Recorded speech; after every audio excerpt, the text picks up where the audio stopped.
என்னால சுத்தமா முடியல. இந்த மலையாள படங்கள்னாலே நல்லா தான் இருக்கும் அப்படிங்கிற அந்த மித்த உடைச்சு பார்த்தியா, இந்த படம் நல்லா இல்ல அப்படின்னு சொல்லணும்னு நானும் ரொம்ப நாளா யோசிக்கிறேன். ஆனா எந்த படத்துக்குள்ள போனாலும் செருப்ப சாணியில முக்கி அடிச்ச மாரி டமால்னு நடிச்சிடுறானுங்க.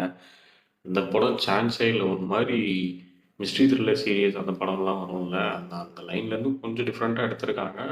அவ்வளோ அழகா இருக்கு. பட் ஆனா இன்டலெக்சுவல் பீப்பிள் பார்க்குறப்ப they can easily understand. But நீங்க அந்த லேமன் பெர்ஸ்பெக்டிவ்ல படங்கள உட்காந்து பார்ப்போம்ல, அந்த மாரி பார்க்குறப்ப I believe pen and paper பக்கத்துல இருக்கிறது ரொம்ப நல்லதுன்னு நினைக்கிறேன். அப்பதான் நோட்ஸ் எடுத்துட்டு ஓகே இது இது அப்படின்னு சொல்லிட்டு இந்த படம் பார்க்க முடியும் போல.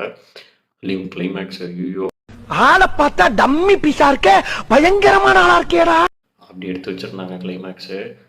அதுக்கப்புறம் இந்த படத்துடைய அந்த லொக்கேஷனாக இருக்கட்டும், அதில் நடிச்சிருக்கிறாங்களா ஆக்டிங்காக இருக்கட்டும், சரி மலையாள சினிமாஸை பொறுத்த வரைக்கும் ஆளுங்களை பிடிச்சிட்டு அதுக்கப்புறம் அவங்களுக்கு ஏற்ற மாதிரி கதை எழுது கிடையாது. இதுதான்டா கதை, இது எவனையாவது போடுறா படம் ஹிட் ஆயிரும்டா அப்படிங்கிற மாதிரி தான் அவங்க படமே எடுத்து வைக்கிறானுங்க. எங்கேருந்து ஸ்டோரி பிடிக்கிறானுங்க, எப்படி அந்த ஒன்லைனை டெவலப் பண்ணுறானுங்க, எப்படி ஸ்க்ரீன் ப்ளே பண்ணுறானுங்க சுத்தமாக புரியல. சரியான படம்.